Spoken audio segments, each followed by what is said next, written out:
नमस्कार दोस्तों,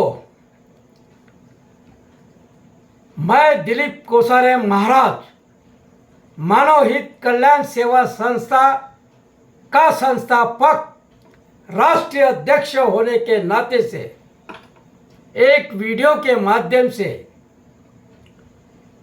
यूपी के हाथरस जिले में 2 जुलाई को सत्संग के दौरान मची भाग दौड़ में अब तक 130 लोगों की मौतें हो चुकी है और अनेक लोग घायल हो चुके हैं।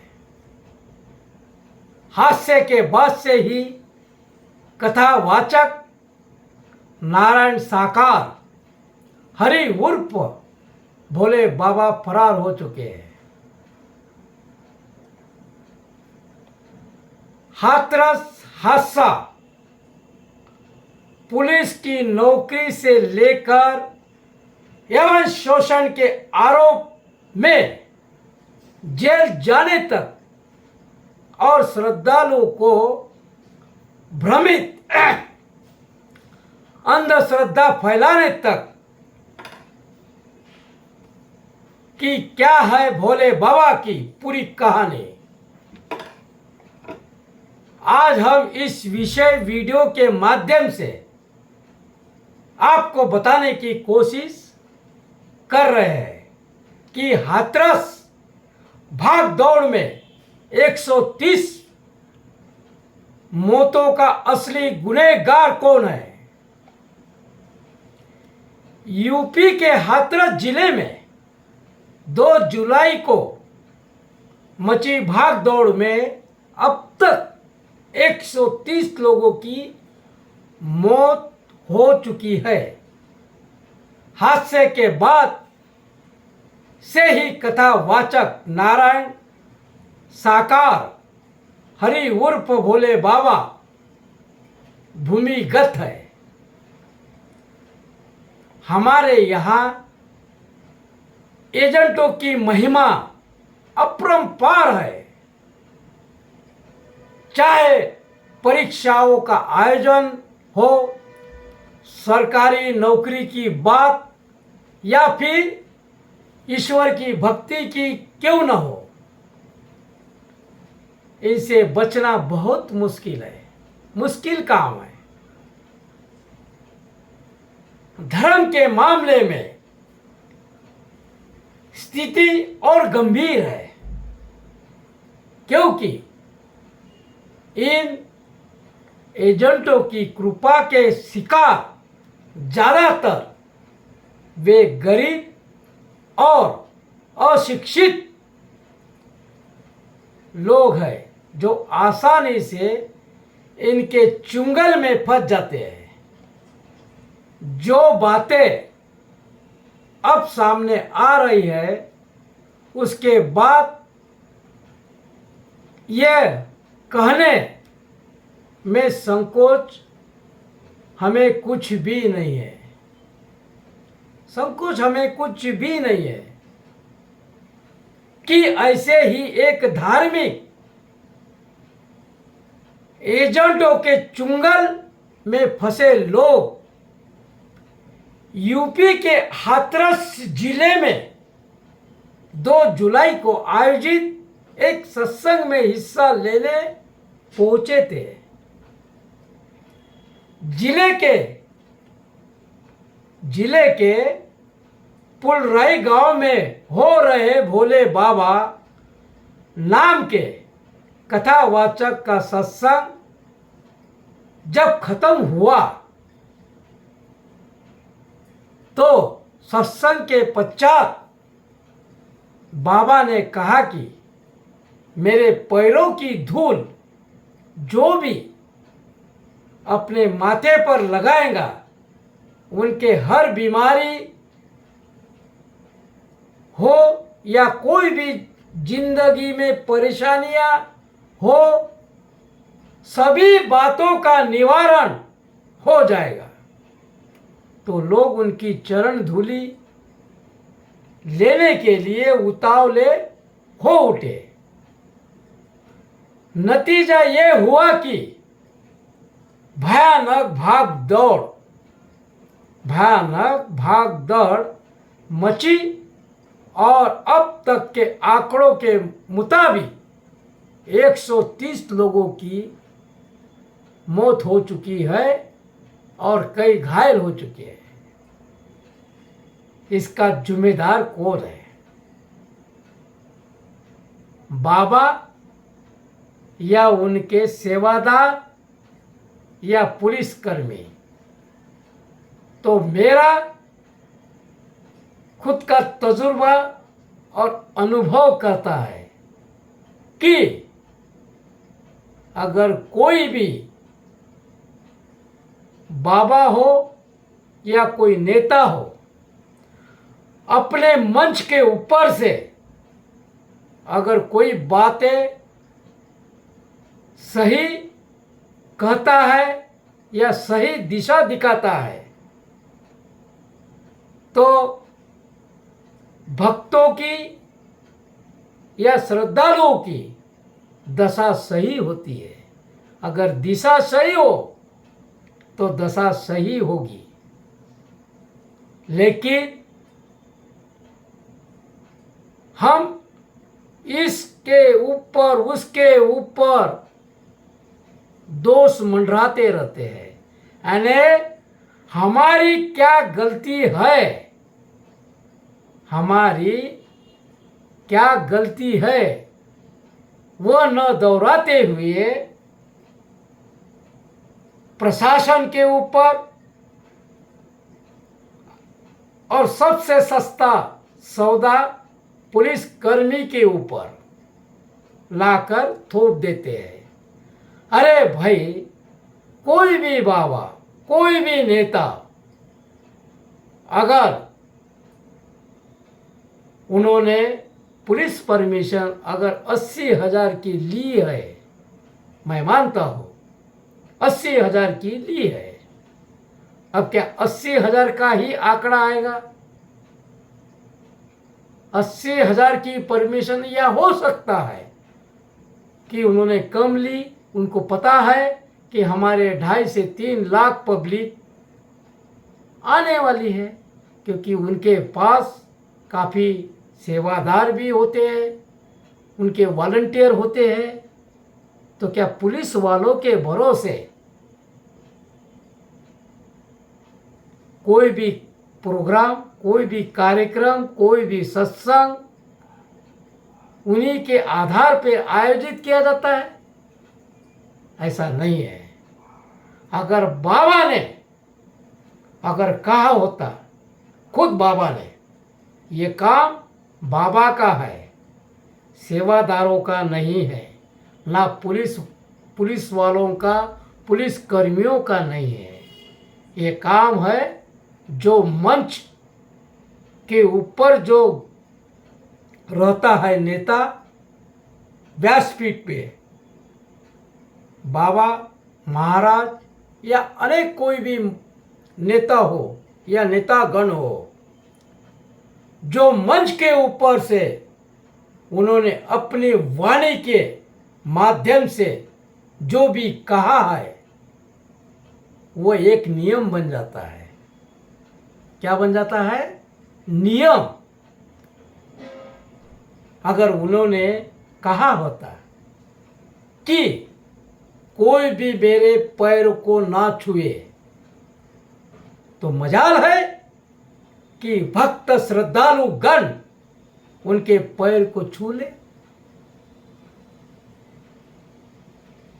उन्होंने, बाबा ने कहा कि मेरी चरणों की धूल अगर कोई अपने माथे में लगा ले या शरीर के किसी भी अंग में जहां आप लोगों को बीमारी है वहां पर लगा ले, तो आपका सारे दुखों का जब तक आपकी जिंदगी है तब तक आपका दुख का निवारण हो जाएगा। तो भाई सीधी सी बात है, सरल सी बात है। इसमें दोषी श्रद्धालु नहीं है, शिष्य नहीं है, वही है दोषी जो मंच के ऊपर से, अपने व्यासपीठ के ऊपर से जैसा वो राह दिखाएगा, जैसी वो दिशा दिखाएगा, जैसी वाणी के माध्यम से वो लोगों को बताएगा, उसी के अनुसार उनके शिष्य, उनके श्रद्धालु, उनके भक्तगण वैसे ही चलेंगे। अगर बाबा ने बोला होता कि भाई मेरे पीछे पीछे कोई ना आए, मेरे पैरों को छूने की कोई आवश्यकता नहीं, अगर आपको अपने पैरों को मेरे पैरों को छूने की आवश्यकता नहीं, अगर छूना ही है किसी के पैर तो अपने घर में अपने माँ बाप के, खुद के माँ बाप के पैर छुओ।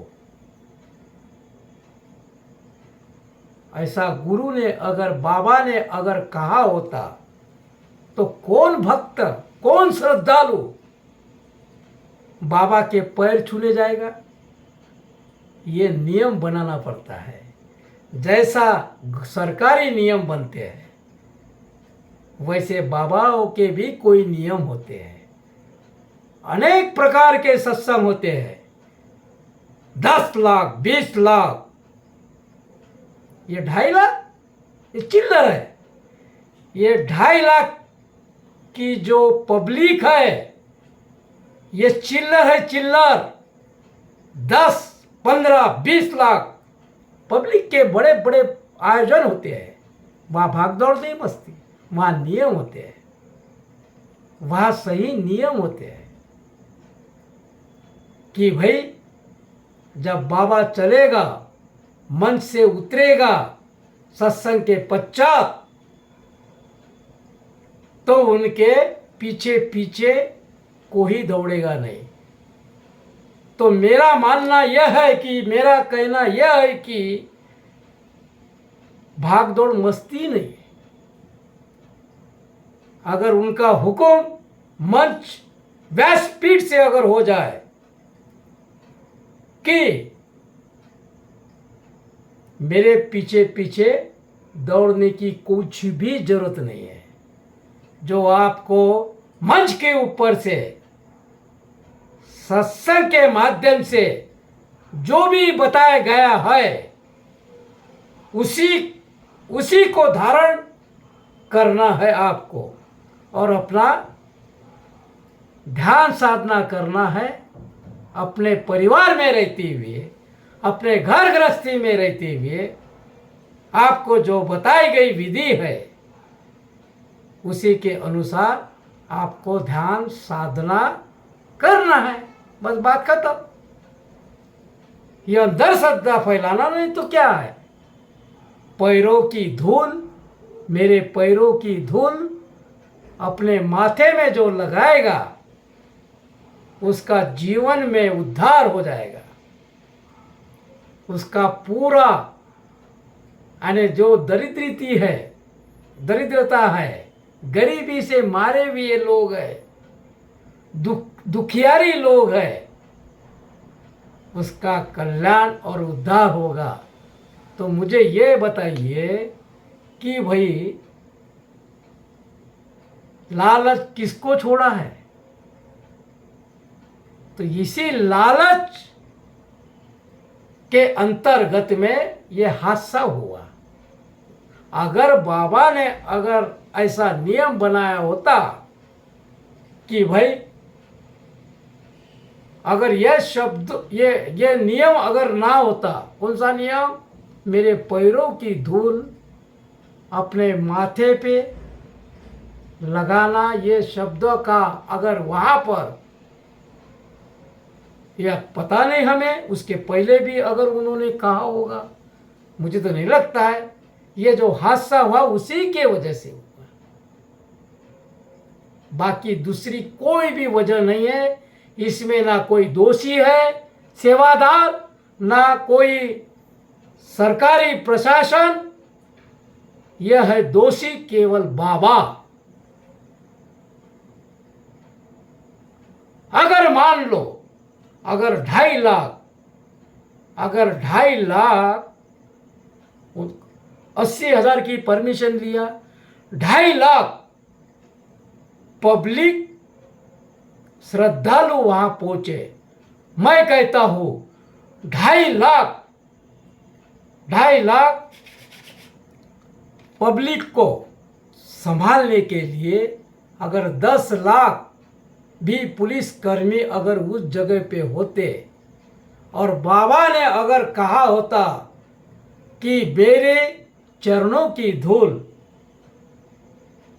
मेरे अपने मस्तकों में अगर लगा ले या अपने शरीर के अंग में उस जगह लगा ले, तो मेरा तजुर्बा और मेरा अनुभव कहता है कि अगर मान लो 10 लाख पुलिसकर्मी होने के बावजूद भी ये हादसा जरूर होता, क्योंकि वो बाबा का नियम था। वो 10 लाख पुलिसकर्मी संभाल नहीं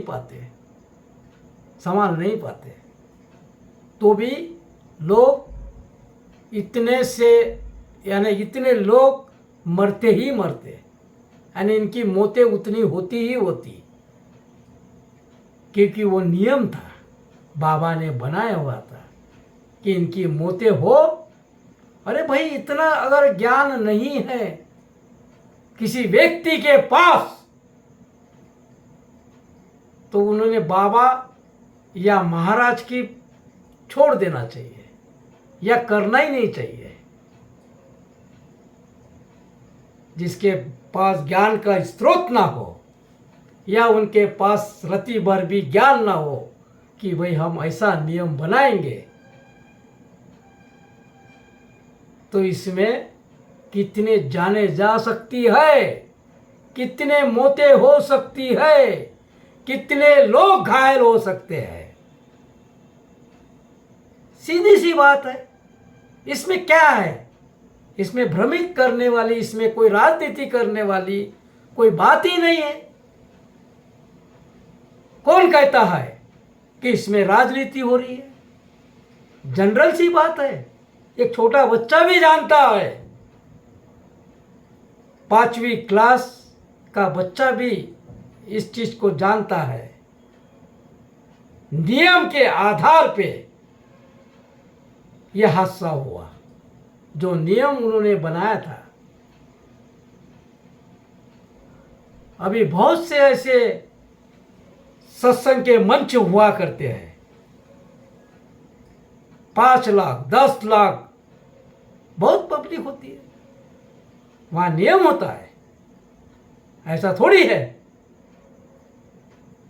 अरे भाई, अगर किसी के चरणों की धूल से अगर बीमारी अगर दूर होती, तो इतने हॉस्पिटल क्यों खोले जाते हैं? लाखों रुपए लगाकर डॉक्टर क्यों बनते हैं? सत्संग यानी क्या है?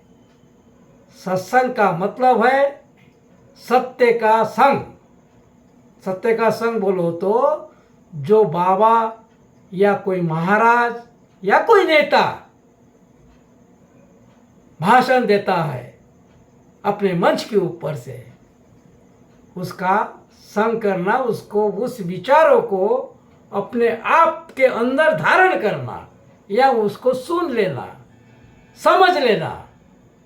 तो जैसा मेरा कहना का तात्पर्य यह है कि जैसी दिशा वैसी उनकी दशा। जैसा कोई दिशा बताएगा, जिस मार्ग पे चलने को कहेगा, उसी मार्ग पे चलेगा। अगर किसी व्यक्ति ने कहा कि भाई ये पूर्व दिशा को न जाते हुए पश्चिम दिशा की तरफ जाओ, कोई चीज पूर्व दिशा के तरफ है और हमें पश्चिम की दिशा के तरफ जाने को कह रहे हैं, तो यह हो गई उल्टी दिशा। यानी फिर उसकी दशा होगी कि जो चीज ही पूर्व दिशा पर है, तो फिर हम पश्चिम दिशा के तरफ जाएंगे तो हमारी दशा तो जरूर होगी। तो मेरा कहने का तात्पर्य यही है, जैसा नेता नियम बनाता है, सरकार नियम बनाती है, बाबा नियम बनाते हैं, अपने व्यासपीठ से, अपने मंच के ऊपर से, उसी के आधार पर श्रद्धालु चलते हैं। अभी कई लोग कहते हैं कि जनता बेवकूफ है, जनता लोगों ने, श्रद्धालु लोगों ने बाबाओं के पीछे नहीं जाना चाहिए। ऐसा कुछ भी नहीं है, जाना चाहिए। मेरा कहना है जाना चाहिए, लेकिन ऐसे बाबाओं का संग करना, ऐसे सत्संग में जाना जहाँ पर अंधश्रद्धा न फैला हो, ना मतलब वहाँ पर कोई लूटमारी ना हो, जहाँ हमारा कोई भी मतलब ऐसा हादसा होने का खतरनाक खेल ना हो, ऐसे प्रोग्राम में जाना चाहिए। अभी बड़े बड़े नेताओं के बड़े बड़े मोर्चे निकलते हैं, रैलियां निकलते हैं, लाखों करोड़ों रुपए खर्चा किया जाता है, तो वहाँ पर भी ऐसा ही होता है क्या? हाँ, वहाँ पर भी हो सकता है, ऐसी बात नहीं है। अगर कोई नेता अपने मुखार से, वाणी से कोई नियम गलत तरीके से अगर किया जाए तो वहाँ पर भी भाग दौड़ हो सकती है, लेकिन इसमें उस व्यक्ति को ज्ञान का स्रोत अगर ना हो तो अपने घर में, अपने परिवार में ही रहना चाहिए। ऐसे मार्केट में, अपना कार्य क्षेत्र में काम नहीं करना चाहिए, चाहे फिर वो कोई भी हो। तो ये शुरुआती मंच में इस घटना के पीछे जो कुछ वजह है अभी धीरे धीरे सामने आई है। हम भी काफ़ी इसके बारे में पढ़ाई कर रहे हैं कि भैया इस बाबा में ऐसा क्या था कि ऐसे इतने लोग मारे गए। अब हम टीवी पे देख रहे हैं, टीवी पे बता रहे हैं कि बाबा अभी भी पुलिस के गिरफ्त में नहीं है, फरार है। अरे भाई, बाबा ने तो सामने पहले आना चाहिए था। जैसी भाग दौड़ मची उसी पीरियड में आ जाना चाहिए था। अभी टीवी में कहते हैं कि कोई कहता है कि बाबा निकल गए थे, बाद में यह हादसा हुआ, और टीवी में तो दिखा रहे हैं कि पैर उनके छू रहे हैं, उनकी पैरों की धूल अपने माथे से लगा रहे हैं। हम रात दिन टीवी के ऊपर देख रहे हैं, वही बातें चल रही है। तो मेरा कहने का तात्पर्य है कि उनमें सत्संग में उम्मीद से अधिक लोगों को इकट्ठा होना, ऐसे बातें सामने आ रहे हैं। अरे भाई, ऐसा कोई ज़रूरी नहीं है कि भाई उन्होंने 80,000 की परमिशन ली तो 80,000 ही गिनती के आएंगे, 5 लाख भी आ सकती थी। तो क्या पुलिसकर्मी वालों के भरोसे सत्संग हुआ करता है क्या? वो सारा एक ही व्यक्ति, उसको तो ना पुलिसकर्मी की आवश्यकता है, ना कोई ज़्यादा सेवादारों की आवश्यकता है। हाँ ठीक है, थोड़ा बहुत सेवादार उनके जो होते हैं कार्यकर्ता, वो टीम अगर पक्की हो और वो भी महाराज के बताए अनुसार, उनके ज्ञानों के अनुसार चलने वाले सेवादार हो, तो वहाँ पर भागदौड़ मच ही नहीं सकती। वहाँ पुलिस की कोई ज़्यादा आवश्यकता की यानी जरूरत ही नहीं होती, क्योंकि वो सत्संग है, सत्य का संग है। अगर उस बाबा हो या कोई महाराज हो या मंच के ऊपर से गलत तरीके से कोई नियम अपने वाणी से छोड़ दे, तब ये हादसे होते हैं। तो इसमें सबसे बड़ा गुनहगार जो भी है वो बाबा है, बाकी कोई नहीं। तो दोस्तों, इलाकों के दौरा, इस इलाकों का दौरा करने के बाद जो मीडिया वाले हैं उन्होंने जो कई लोगों से बातचीत की, टीवी में दिखा रहे हैं। यूपी के मुख्य सचिव मनोज कुमार करके है, उन्होंने मनोज कुमार सिंह है ने बताया कथावाचक के मुख्य सेवादार ने दरख्वास्त देकर सूचित किया। देखो कैसे गेम चल रहा है, ठीक है। अब वो जो था मनोज कुमार सिंह, उन्होंने 80,000 के करीब श्रद्धालु आने की उम्मीद है। उन्होंने एक अर्जी करके पुलिस की परमिशन ले ली। अब उसमें पुलिसकर्मी का क्या दोष है? तो उन्होंने 80,000 के हिसाब से अपना बंदोबस्त लगा दिया। संख्या में पुलिस बल तैनात हो गई। ऐसी जानकारी में आया है कि लोग उनके कथावाचक पैर छूने के लिए दौड़े। सीधी सी बात है, बाबा ने नियम बनाया ना कि मेरे पैरों की धूल जो अपने माथे से लगाएगा उसका जीवन में सारा खेल शुभ ही शुभ होगा, उसका उद्धार हो जाएगा। खत्म कहानी। बस इतनी सी बात की लालसा उस बाबा ने भक्तों और अपने श्रद्धालुओं को दिया है। तो उसी चरणों के धूलि के कारण से ये मौतें, 130 लोगों की मौतें और अनेक लोग घायल हो चुके हैं।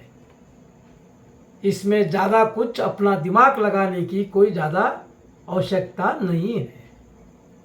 फिर ये तो लोग राजकारण खेलते रहते, राजनीति खेलते रहते कि इसका हाथ होगा या किसी ने कोई अपनी साजिश की होगी। कोई साजिश की बात ही नहीं दिखाई पड़ रही। कुछ भी साजिश की किसी की बात ही नहीं दिखाई पड़ रही। न कोई मंत्री है दोषी, ना कोई संतरी है इसमें दोषी। केवल जो मंच अपने व्यासपीठ से जैसा भी वो नियम बनाएगा उसी के अनुसार पब्लिक चलती है। जैसी सरकार नियम बनाते हैं, सदन से नियम बनते हैं, केंद्र से, राज्य से, तो क्या उसके अनुसार अगर ना चले जनता, तो हम क्या बताते हैं कि नियम क्या बोलता है, धारा क्या बोलती है, कलम क्या बोलती है। तो वैसा बाबा का भी एक नियम होते हैं, बाबा के भी कुछ नियम होते हैं। सत्संग पंडाल में किस तरीके से बैठना, किस तरीके से आचरण करना, किस तरीके से चलना, सारे बातें सीखने के लिए तो वहाँ जाते हैं। हमारी वाणी कैसी हो, हमारे कपड़े वस्त्र धारण कैसे हो, है? हमारा चलने का ढंग कैसा हो, हमारा रहने का ढंग कैसा हो, उसी के वजह से तो सत्संग में जाना पड़ता है। यह धूल माथे पर लगाने के लिए थोड़ी जाना पड़ता है। या पानी पीने से अगर किसी का ऐसा रोग खत्म हो जाए, ऐसा कुछ भी नहीं है, केवल अंधश्रद्धा है। ये सब अंधश्रद्धा है। अभी बाबा कहते हैं कि बिना दान दक्षिणा के कई उनके आश्रम है। ऐसा कभी हुआ? यानी दान कुछ भी नहीं लेना, दान दक्षिणा बगैर ऐसे आश्रम हवे से बने हुए हैं, नहीं क्या? दिलचस्प अरे दिलचस्प वाली बात है यह है कि भोले बाबा अपने भक्तों से कोई भी दान दक्षिणा और चढ़ावा आदि नहीं लेता है। बताओ, कुछ भी नहीं लेता है, फुकट में ऐसा ही अपने आप आश्रम बन जाते हैं। ये तो बहुत बड़ी अच्छी बात है। बगैर दान लिए बगैर तो ऐसा कभी भी नहीं होता है। ये भी एक भ्रमित करने वाली बात है। लेकिन इसके बावजूद उसके कई आश्रम स्थापित हो चुके हैं। यूपी में कहीं दूसरे जगहों पर स्वामित्व वाली जमीन पर आश्रम स्थापित करने का दावा भी किया जा रहा है। भोले बाबा अपने सत्संगों में अपने भक्तों की सेवादार बनकर करते नजर आता है, ऐसे कहते हैं। हालांकि इस बात में बहुत संशय नहीं है कि वो ये सब अपने भक्तों में लोकप्रिय होने के लिए एक सोच समझ कर करता हो। भोले बाबा पारंपरिक बाबाओं की तरह गुरु, जैसे कोई गुरु होता है पहने, जैसा कुर्ता धोती पहनते हैं, बहुत सारे गुरुजन होते हैं, महाराज लोग होते हैं, धोती कुर्ता पहनते हैं। लेकिन ये महाराज उसमें नजर नहीं आते, बल्कि वह हमेशा सफेद कपड़ों में दिखता है, रंगीन धूप का चश्मा पहनता है और पैंट शर्ट और सूट तक पहने नजर आता है। भोले बाबा के गांव में उसका आश्रम 30 एकड़ में फैला हुआ है और वह कारों का काफिला के साथ जब बाबा चलते हैं और उसके पास अनेक प्रकार के कई बॉडीगार्ड होते हैं, बहुत सारे बॉडीगार्ड। अब इस बाबा को बॉडीगार्ड की क्या आवश्यकता है? क्या आवश्यकता है?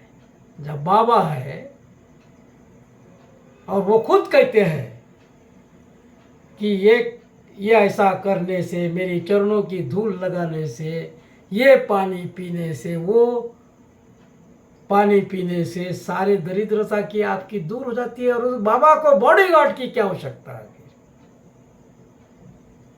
इस बात को मानते हो कि नहीं मानते हो?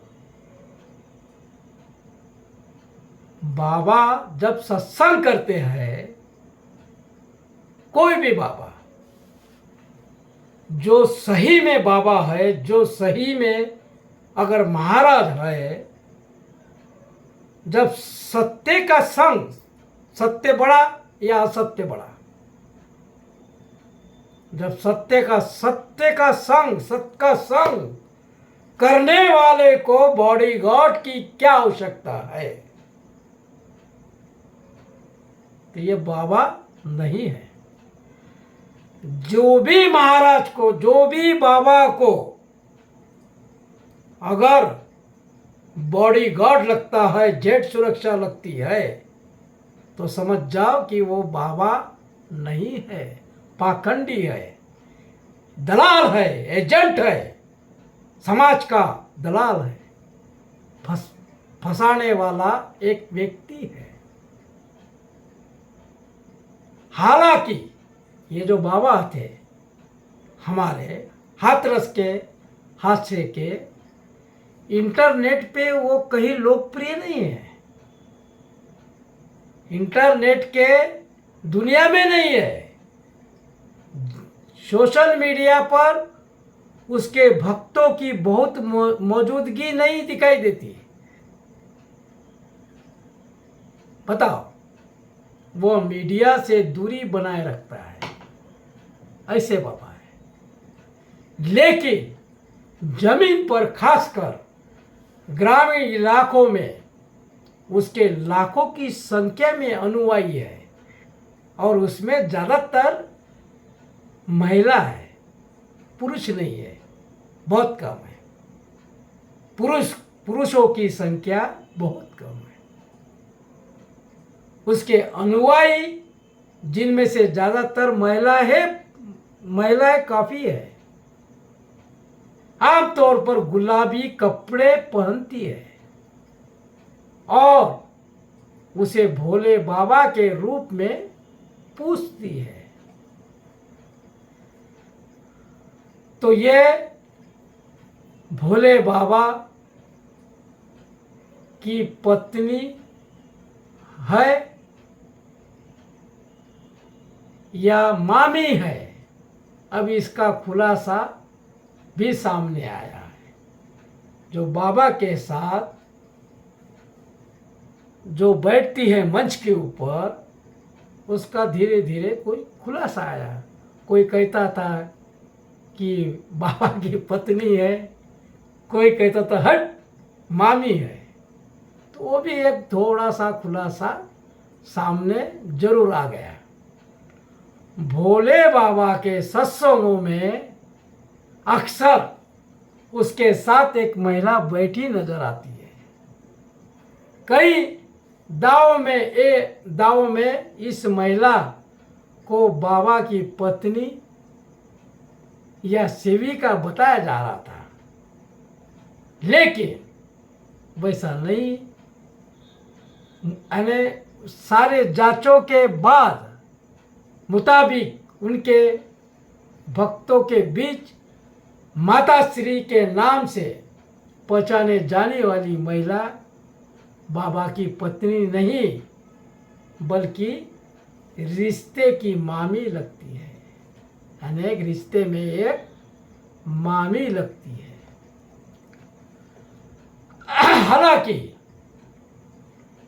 हालांकि एक इंडियन एक्सप्रेस से बातचीत में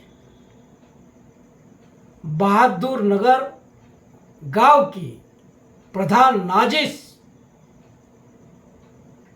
खाना के पति जफर अली बताते हैं वो भोले बाबा शादीशुदा है और उसके कोई बच्चे नहीं हैं।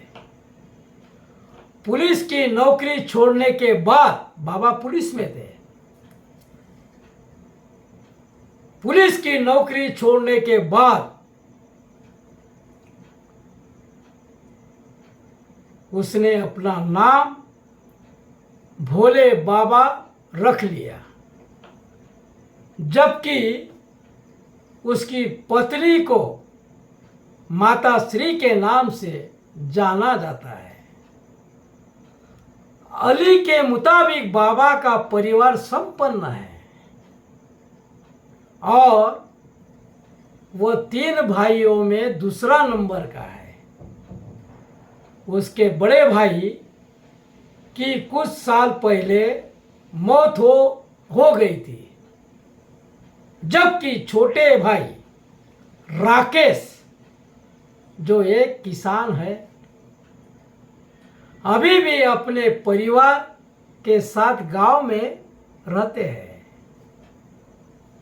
बाबा को नशे और लड़कियों का बड़ा शौक था, ऐसा उनका कहना है। भोले बाबा को नशे और लड़कियों के अधीन है। एनडीटीवी से बातचीत में रंजीत सिंह ने दावा किया है कि बाबा के आश्रम में 16-17 साल की कई लड़कियां रहती है,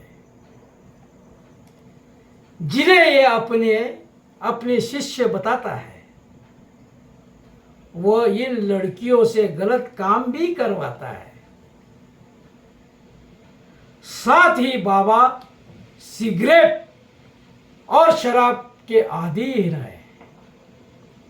ये बाबा नहीं बल्कि पाखंडी बाबा है। कौन है पाखंडी बाबा? रंजीत ने आगे कहा है कि मेरे पापा को इस बाबा ने धमकी भी दी थी। कहा था कि मैं तुम्हें बहुत पैसे दूंगा, तुम मेरे पास आ जाओ। बाबा कम उम्र की लड़कियों के साथ गलत काम भी करता था। हम इसके पुराने आश्रम में भी आते थे। बाबा बहादुर नगर के आश्रम में किसी भी लोकल की एंट्री नहीं होने देता। अगर कोई भी बाहर का आदमी दिखता है तो सारी चीजें को बंद कर दिया जाता है। वाह रे वाह, यह है, इसको बोलते बाबा। देखो, सच्चाई की दुनिया है ही नहीं, सब सारी झूठों की दुनिया है। अभी तक बाबा को गिरफ्तार नहीं किया गया है। सोचने वाली बात है। हमने टीवी पर देखा, उनका वकील सामने आ रहा है और कह रहे हैं कि बाबा दोषी नहीं है। बताओ, ऐसे फालतू लोग मारे गए। किसी की साजिश बता रहे, किसी की कोई रंजिश बता रहे, कोई क्या बोलते राजनीति खेल रहे, ऐसे बता रहे। अरे वाह रे वाह, कमाल हो गया।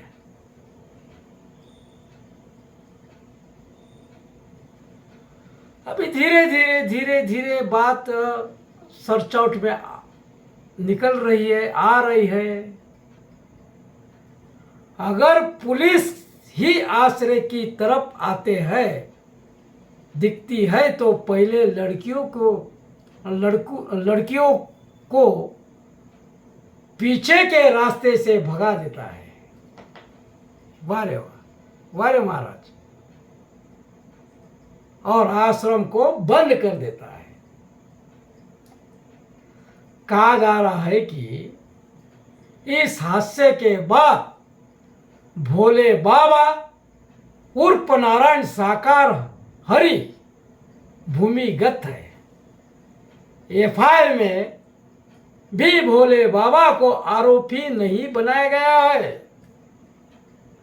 मुख्य आरोपी आयोजक और सेवादार देव प्रकाश मधुकर है। ऐसा किसका कहना है?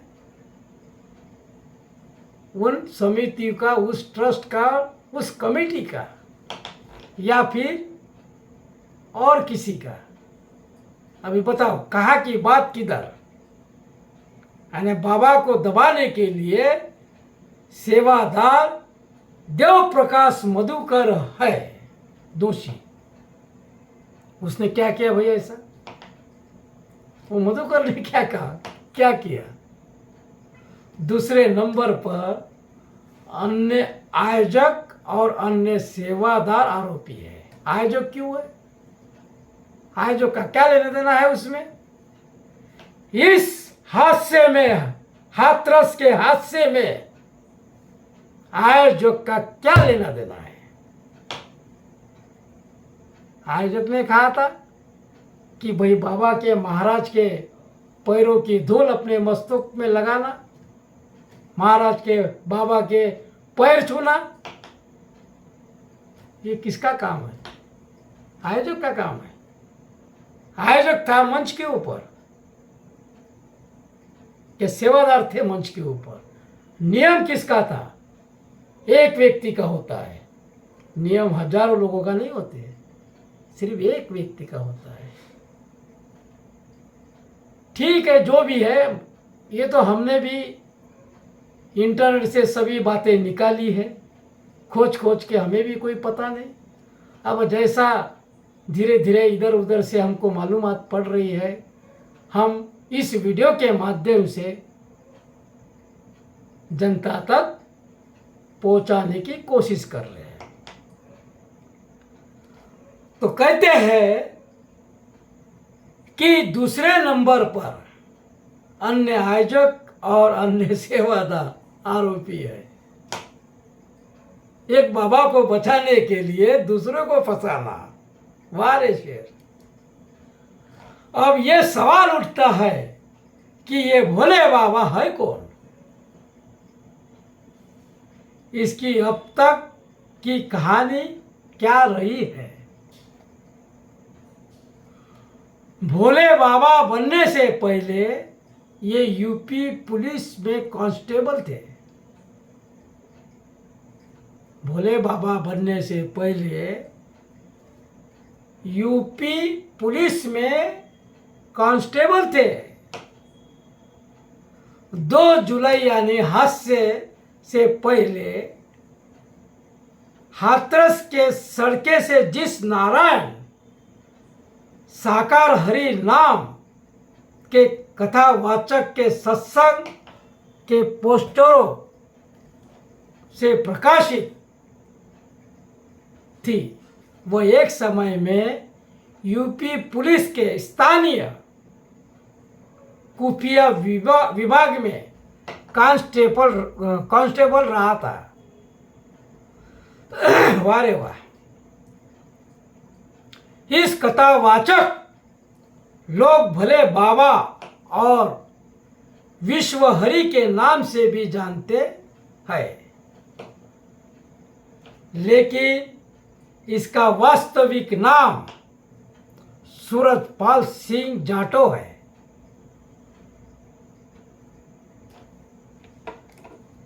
जो कासगंज के पटियाली बहादुरपुर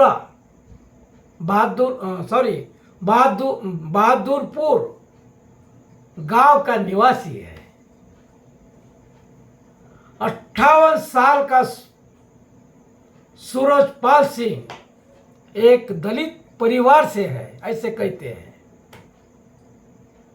1997 की बात है, जब वो इटवा में कांस्टेबल की नौकरी कर रहा था।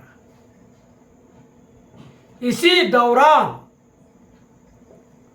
उस पर यौन शोषण, अरे वाह रे वाह, यौन शोषण की एक एफआईआर दर्ज हुई।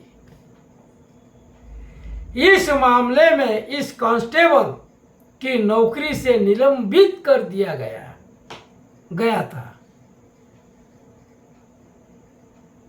वह करीब 1 दशक तक सेवा में रहा था और इस दौरान उसने करीब 18 पुलिस थानों और स्थानीय खुफिया विभाग में अपनी सेवाएं दी। बीबीसी से बातचीत में इटवा के वरिष्ठ पुलिस अधीक्षक संजय कुमार बताते हैं कि छेड़खानी वाले मामलों में सूरजपाल ईटा जेल में काफी लंबे समय तक कैद में रहा और जेल में रिहाई के बाद ही वो बाबा की शक्ल में लोगों के सामने आया। वाह, बहुत बढ़िया। यानी बाबा जब जेल से छूटे तो फिर वो बाबा के रूप में सूरजपाल बनकर अपना नाम बदलकर सूरजपाल भोले बाबा के नाम से उन्होंने अपने आध्यात्मिक क्षेत्र में कदम रखा। ठीक है, अच्छी बात है। नौकरी से वीआरएस लेकर सूरजपाल बना भोले बाबा, अच्छी बात है। जब सूरजपाल के कैद की अवधि खत्म हुई तो वो अदालत की शरण में गया,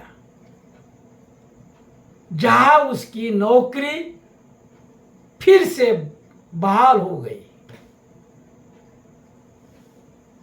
उसे आगरा में तैनाती मिली, लेकिन इस बार इसका इरादा कुछ और था। उन्होंने नौकरी से वीआरएस स्वैच्छिक सेवानिवृत्ति ले लिया।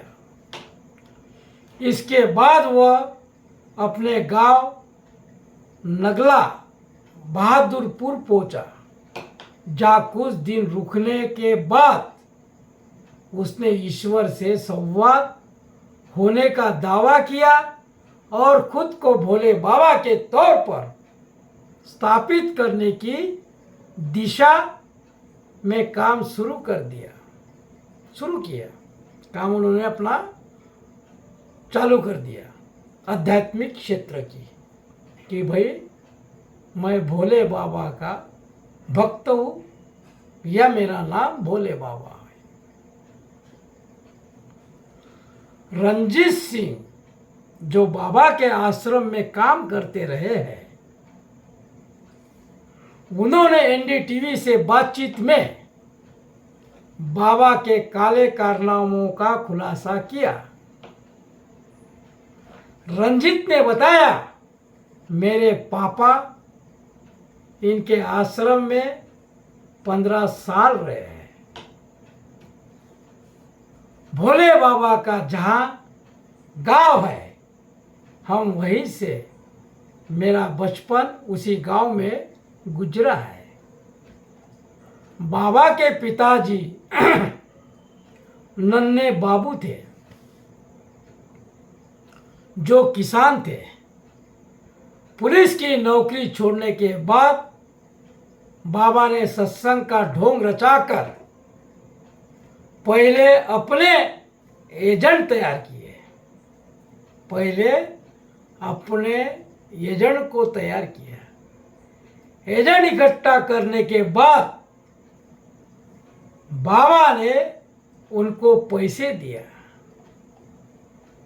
हाथरस की आगे की घटनाक्रम ऐसी थी कि दिनांक 2/7/2024 मंगलवार को हाथरस के सिकंदरा राव क्षेत्र के गांव फुलराही मुगलगढ़ी में नारायण साकार हरि महाराज उर्फ भोले बाबा के सत्संग में मची भागदौड़ में हुई 130 लोगों की मौतें के लिए फिलहाल बाबा के सेवादार, निजी सुरक्षा कर्मी और आयोजकों को जिम्मेदार ठहराया गया है।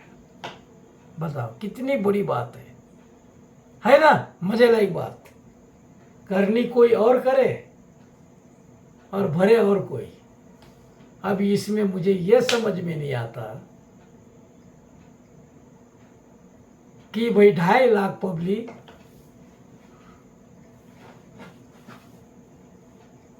को संभालने के लिए इतनी बड़ी फौज की क्या आवश्यकता है? क्या जरूरत क्या है? वॉलेंटियर जो होते हैं, आयोजक जो होते हैं, सेवादार जो होते हैं, पुलिसकर्मी जो होते हैं, वो थोड़ा बहुत पब्लिक को संभालने के लिए होते हैं। इतना क्या उधम मचाने के लिए होते हैं? भागदौड़ करने के लिए होते हैं? अरे मैं तो कहता हूँ, अगर 1 लाख भी अगर पुलिस होती तो भी इतने लोग मरते, इससे ज्यादा मरते। इसमें कितना सवाल पाएगा, क्योंकि नियम ही वैसे थे कि भाई मेरे चरणों की धूल माथे पे लगाओ। तो उन्होंने क्या किया, अपने आयोजकों को जिम्मेदार ठहराया गया। जो आयोजक थे उनको जिम्मेदार ठहराया। यह है बोलता पैसा, हराम का पैसा। मंगलवार को हाथरस सिकंदराव क्षेत्र के गांव फुलराई मुगलगढ़ी में नारायण साकार हरि महाराज उर्फ भोले बाबा के सत्संग में मची भागदौड़ में 130 लोगों की मौत के लिए फिलहाल बाबा के सेवादारी, निजी सुरक्षाकर्मी और आयोजकों को जिम्मेदार ठहराया गया।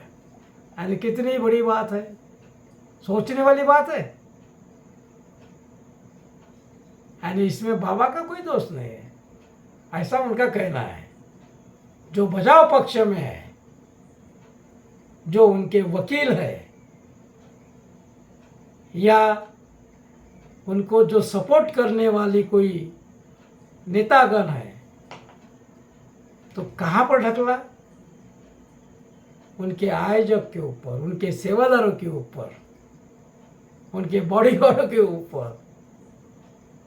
वाह रे वाह, कमाल है।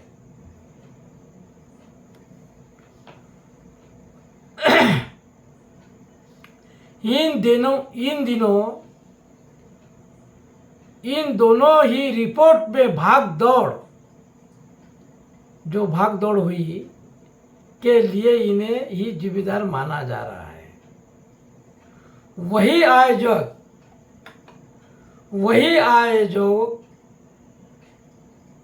इसके लिए दोषी माना गया कि उन्होंने पूर्व सत्संग में जुटने वाले भीड़ की स्थिति को छुपाते हुए केवल 80,000 की भीड़ इकट्ठा होने की अनुमति मांगी थी।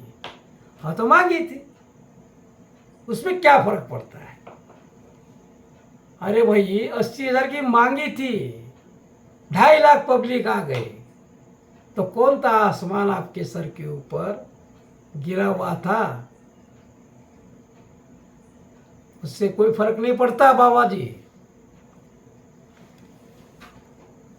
सिर्फ जो मंच के ऊपर मैं बार बार बोल रहा हूं, बार बार मैं आपको बताने की कोशिश कर रहा हूं, इस पे ध्यान से गौर कीजिए कि जो व्यासपीठ और अपने मंच के ऊपर से जो भी नेता हो, बाबा हो या कोई महाराज हो, जो नियम उस जगह से जो बनाया गया है उसी नियम के अनुसार जनता चलती है, श्रद्धालु चलते हैं, भक्तगण चलते हैं। बाकी इसका कोई निचोड़ नहीं, इसका कोई ऐसा गंभीर विषय नहीं।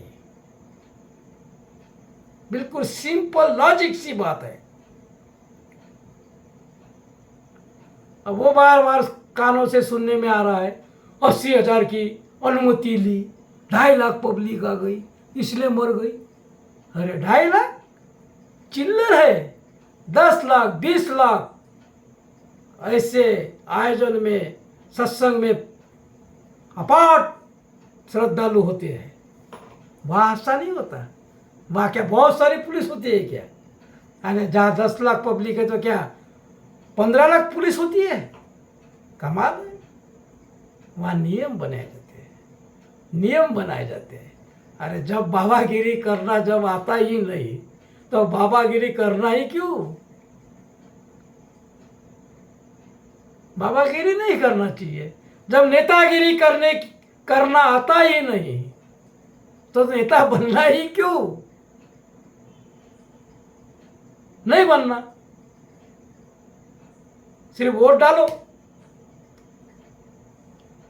उम्मीदवार को चुन के लाओ, वोट डालो, बस यही काम करो।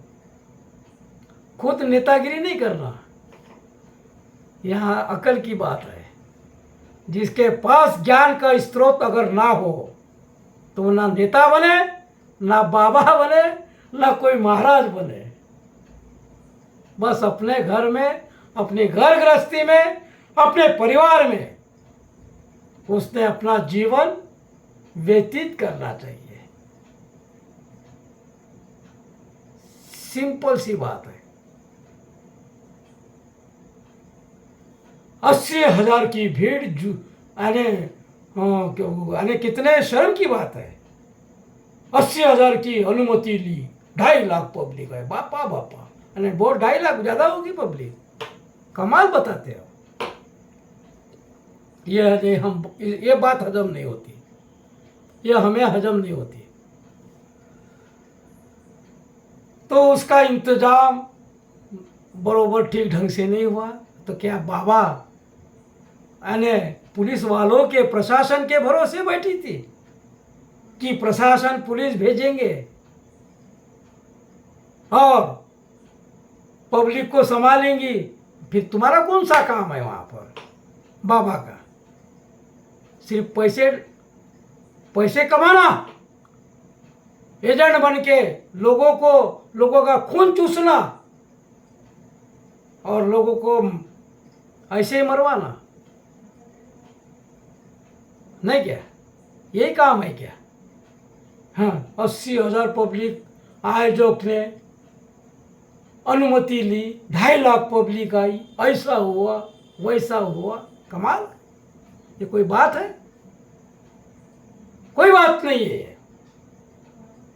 ये कोई न सवाल है न इसका कोई जवाब है। तो बाबा का नाम मुकदमे में क्यों नहीं है? एफआईआर में अभी तक क्यों नहीं है? बाबा का नाम एफआईआर में क्यों नहीं है? क्या बाबा बहुत चमत्कारी है या बाबा को छूने से पुलिसकर्मी भस्म हो जाएंगे, मर जाएंगे?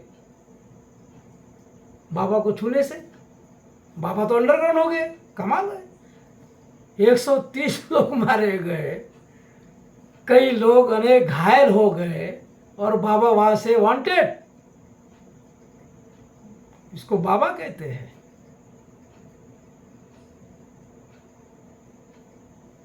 मैं तो दावे के साथ कहता हूं, ऐसे बाबा को दोषी करार देते हुए आजीवन कारावास देना चाहिए या फांसी के तख्ते पे चढ़ा देना चाहिए। सीधी सी बात, चाहे फिर कोई भी हो। जो अंधश्रद्धा फैलाता है, कोई किसी की श्रद्धालु की दिशा भूल करता है और वो ऐसी दशा में डालकर बाबा भाग जाता है तो उसे क्या कहेंगे? भगोड़ा? अरे वो बाबा ने उसी टाइम पर जब भाग दौड़ से जब मारे जा रहे थे तो उस माइक से, उस मंच से अगर कहते कि भाई कोई भी आदमी, कोई भी श्रद्धालु, कोई भी भक्त मेरे पीछे ना दौड़े, मेरे पैरों को ना छुए, तो क्या लोग पागल थे? जनता पागल होती है कि उसके पीछे दौड़ेंगे और अपने मौत के काल में मुंह में समा जाएंगे? ऐसा कभी हुआ? ऐसा होता है? वो क्या जानवर थे? इंसान थे। जानवर तो वो थे कि जिनको थोड़ी भी बुद्धि नहीं है, मंच कैसा चलाना, सत्संग कैसा करना, सत्संग का सत्य का साथ कैसा देना, कैसा लोगों के सामने पेश करना। इसको बाबा नहीं कहते महाराज। सत्संग में जो भाग दौड़ जो मची और मचने से लोगों की मौत के मामले में दर्ज रिपोर्ट में बाबा का नाम अभी तक क्यों नहीं आया, ये सवाल है। कभी मुख्यमंत्री, कभी पुलिस अफसरों के सामने खूब गुंजे, पत्रकार अफसरों से बार बार, अभी हम जो टीवी पे देख रहे थे तो पत्रकार अफसरों से बार बार सवाल पूछते रहे कि क्या बाबा का नाम भी मुकदमे में शामिल किया जा रहा है या नहीं।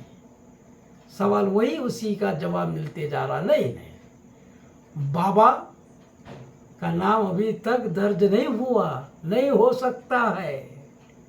क्यों नहीं हो सकता है? तो ये सब बातें बहुत बड़ी है, बड़े लोगों की बड़ी बात बाबा है।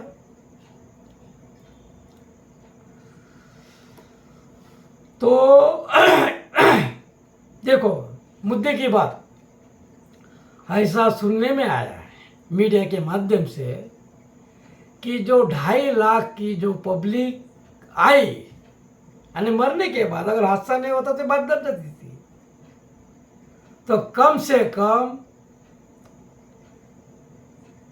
2.5 लाख पब्लिक को 600-700 पुलिसकर्मी लगाए जाने चाहिए थे। हाँ ठीक है, क्या कहते वो, 80,000 की अनुमति ली गई, उसके अलावा 2.5 लाख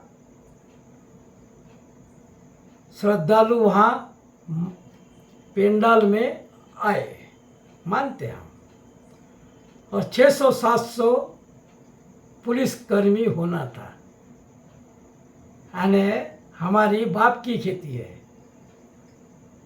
600-700 लोग वहाँ पर पुलिसकर्मी होना था।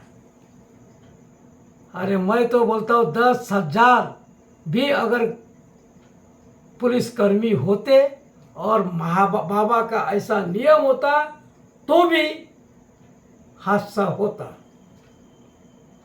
मैं वही बार बार वही कह रहा हूँ कि इसमें ना कोई प्रशासन दोषी है, ना पुलिसकर्मी दोषी है, इसमें केवल एक व्यक्ति दोषी है जो मंच और व्यासपीठ को संभालता है, वही दोषी है और वही दोषी होता है। उसको अपना मंच संभालना नहीं आता, वो तुम्हारा लीडर नहीं है, उस श्रद्धालु का वो लीडर बन नहीं सकता, ना वो बाबा बन सकता है, ना कोई एक नेता बन सकता है, क्योंकि उसके अंडर में, उसके दायरे में वो मंच है ही नहीं। उसके किस्मत में ये मंच नहीं है, वो मंच को छोड़ के भाग गया। कमाल वाली बात है। पूर्व डीजीपी अरविंद कुमार जैन का कहना है कि इतने बड़े आयोजन के लिए सुरक्षा व्यवस्था तगड़ी होनी चाहिए थी। वाह, क्या बात है। अपने अपने तर्क, अपने अपने बचाने के लिए बाबा को क्या बंदोबस्त चाहिए था। यानी ये बाबा को, बाबा की धूल अपने माथे पे लगाने के लिए बंदोबस्त चाहिए था।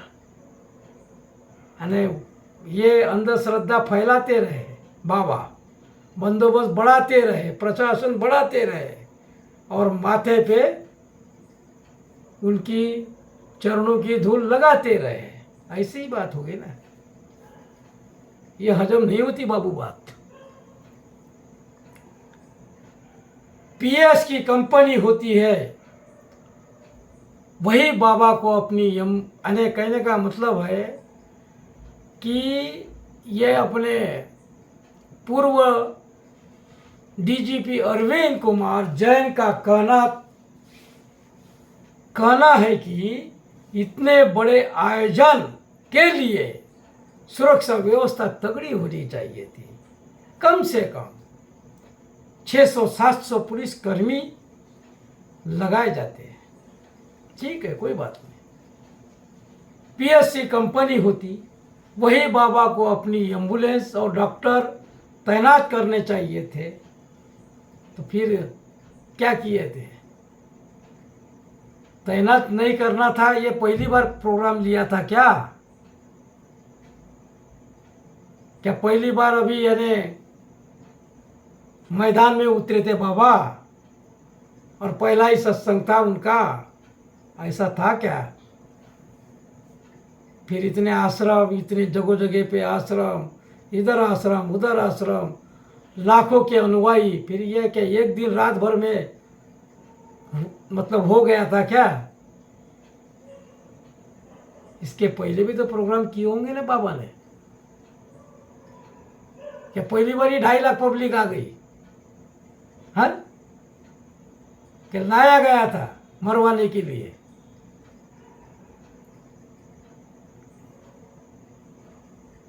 कमाल है। 2.5 लाख 2.5 लाख। वही 2 तारीख से वही सुनने को आ रहा, काल में 80,000 पब्लिक का अनुमति, 2.5 लाख पब्लिक आ गई। इतनी पुलिसकर्मी होना था। आयोजक मतलब इसमें दोषी, सेवादार दोषी, यही चालू है। तो कहने का मेरा तात्पर्य यह है कि ये जो हादसा हुआ, इसमें दोषी केवल बाबा ही है, बाकी और कोई नहीं। भोले बाबा 2 तारीख को 12:30 बजे सत्संग पेंडाल में पहुंचे थे। 1 घंटा कार्यक्रम चला।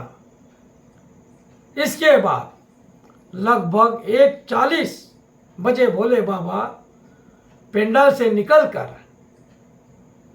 हाईवे पर एटा की तरफ जाने के लिए आए। जिस रास्ते से भोले बाबा निकल रहे थे, उस तरफ सत्संगी महिलाएं और पुरुष उनके दर्शन व चरण स्पर्श और आशीर्वाद स्वरूप उनकी चरण रज लेकर अपने माथे पर लगाने लगे। हाँ, डिवाइडर कूदकर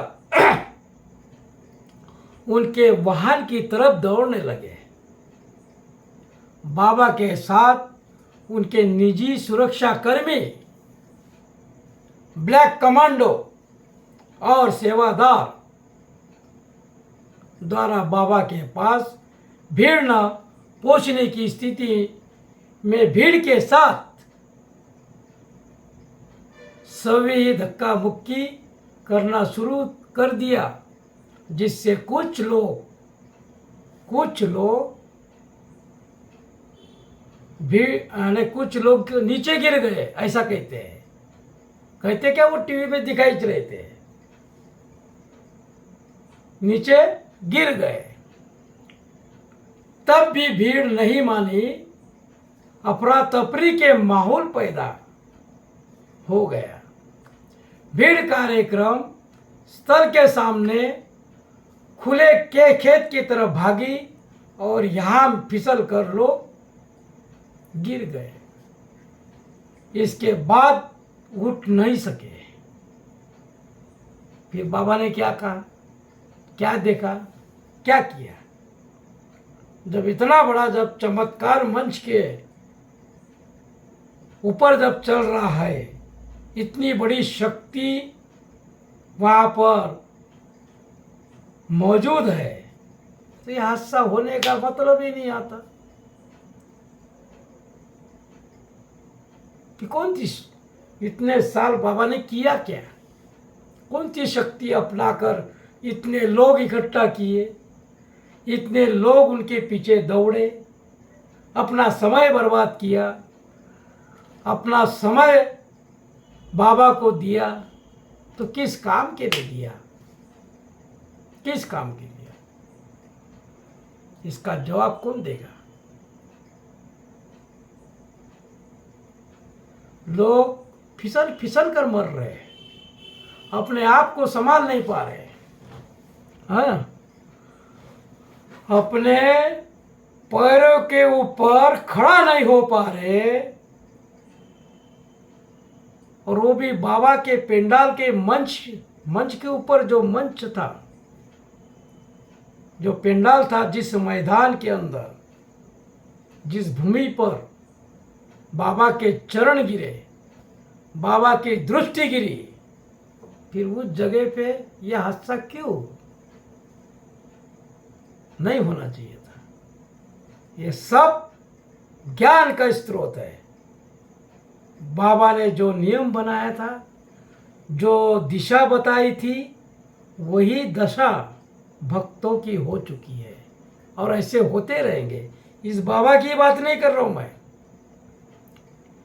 ये भोले बाबा की ही केवल एक बात नहीं है, कोई भी बाबा, हजारों बाबा है मार्केट में, एजेंट के तरह फैले हुए है, बस हवा मारते रहते हैं। इधर हवा उधर हवा, सिर्फ पैसा आन दो, पैसा जितना आना है उतना आन दो। सब धर्म के ठेकेदार, सब धर्म के ठेकेदार बने हैं। आखिर इन सवालों के जवाब देगा कौन?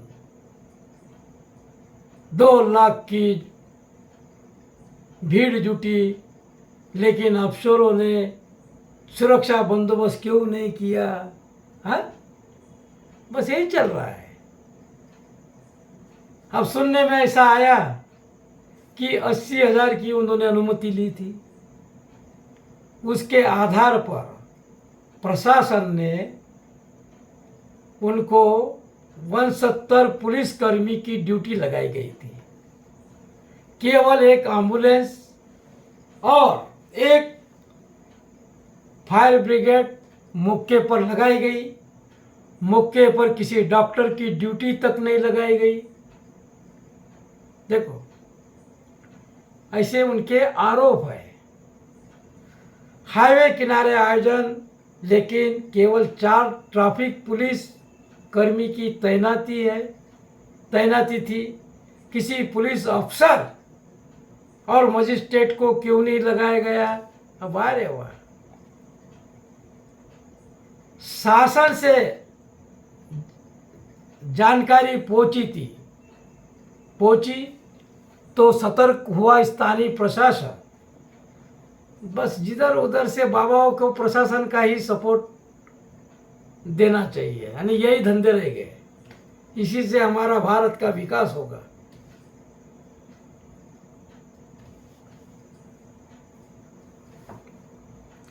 हाथरस के अधिकारी भी 2 घंटे के देरी से मौके पर पहुंचे। इंस्पेक्टर ने आवेदन में बताई 1 लाख की भीड़। एसपी ने ड्यूटी लगाई 170 पुलिसकर्मियों की।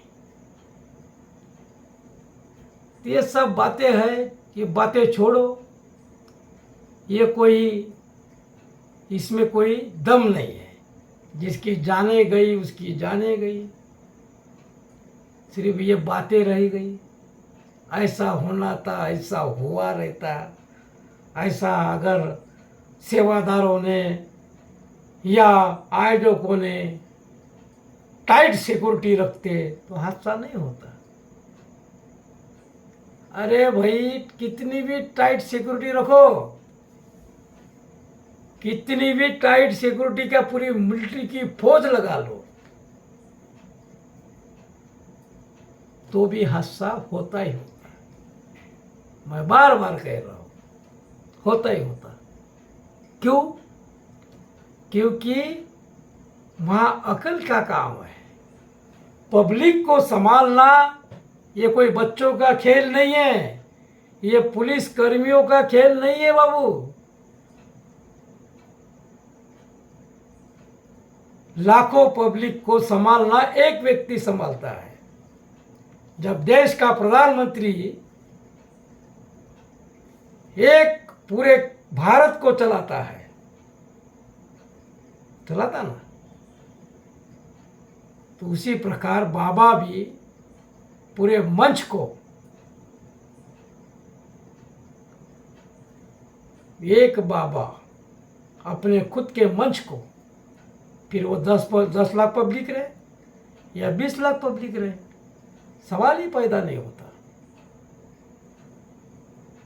वो मंच में भाग दौड़ मच ही नहीं सकती है।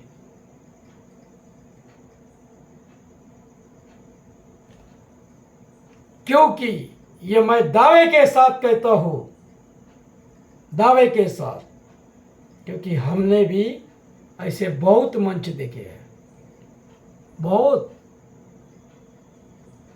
इसलिए मैं पूरे गारंटी के साथ कहता हूं, हमने भी बहुत ऐसे मंच देखे, मंच संभाले हैं।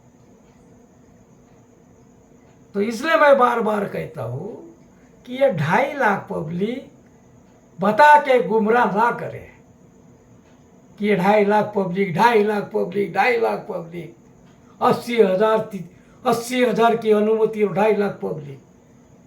मैं तो कहता हूं कि ये जो 69 जो पुलिसकर्मी जो भेजे गए थे, ये काफी थे 2.5 लाख को संभालने के लिए, बहुत थे। जब मेरा बार बार यही कहना है कि पुलिसकर्मी के और प्रशासन के आधार पे यह आयोजन होता है क्या? जब अकल नहीं तो कुछ भी नहीं। सिर्फ यहाँ अकल का काम है, यहाँ पैसा नहीं चलता, यहाँ पैसा नहीं चलता, केवल वनली अकल चलती है। अकल, अगर अकल ना हो तो कुछ भी नहीं। फिर सेना ही सेना, सेना ही सेना, और सुरक्षा कर्मी, ये कर्मी, वो कर्मी, बस यही, इसी के ऊपर राजनीति हमारी चलती रहेंगी। तो कहते हैं इस पर अपर पुलिस अधीक्षक द्वारा जो पुलिस की तैनाती की गई, अब वह भी जान लीजिए, उनके आदेश की कॉपी में जो फोर्स उल्लेख है, उसमें एक एचएचओ, 4 इंस्पेक्टर, 6 एसआई, 2 महिला दरोगा, 30 हेड कांस्टेबल, 7 महिला कांस्टेबल और ट्रैफिक पुलिस के 4 लोग लगाए गए। 1.5 सेक्शन पीएसी 15 लोग की तैनाती की गई थी। अब ये सोचने की बात है कि जब थाना प्रभारी 1 लाख भीड़ जुटाने की जानकारी दे रहा है, तो अफसरों को क्या केवल इतनी फोर्स लगानी चाहिए थी? ऐसा कौन कह रहा है हादसा होने के बाद? तो मुझे यही समझ में नहीं आ रहा, अगर हादसा न होता तो नहीं होता तो बात तो दब जाती ना। तुम्हें सत्संग फिर लेना है क्यों? दम नहीं है तो नहीं लेना चाहिए ना बाबा। सत्संग नहीं करना चाहिए, अपने घर में सोना चाहिए। जब सत्संग करने का जब शौक ही है, तो अकल अगर ना हो, आपकी अभ्यास ना हो, तो जो कहते हैं ना, एक कहावत है, अगर कोई अंधे का सहारा ले ले तो अंधा तो गड्ढे में जाता ही जाता है, लेकिन उसका जो सहारा लेता है वो गड्ढे में चला जाता है। तो ये अंधों के समान हो गया ना जी। एक अंधा बाबा अंधे का सहारा भक्तों ने लिया, वो वांटेड हो गया बाबा, और इधर में वो परम धाम पहुंच गए, और ये बाबा और कोई धाम पहुंच गया अंडरग्राउंड। बस यही खेल है, बाकी कुछ नहीं है। तो बाबा की बहुत बड़ी कहानी है, बहुत लंबा एक इसकी जो जितनी बड़ी कहानी, बहुत बड़ी, मैंने उसकी वीडियो यानी कम से कम 10 घंटे भी अगर इस बाबा के बारे में बातें करें तो बहुत ही कम होगा। इसकी बहुत बड़ी कुंडली है। तो हम ज़्यादा आपका समय ना लेते हुए यही हम अपने शब्दों को विराम देते हैं, क्योंकि काफ़ी समय से ये जो वीडियो जो हो रहा है ये काफ़ी लंबा हो चुका है। उनके बहुत सारे हमने डेटा निकाला है, वो हम दूसरे वीडियो में बना के उसको पेश करेंगे। ये भी वीडियो काफ़ी लंबा हो चुका है। तो धन्यवाद दोस्तों, नमस्कार।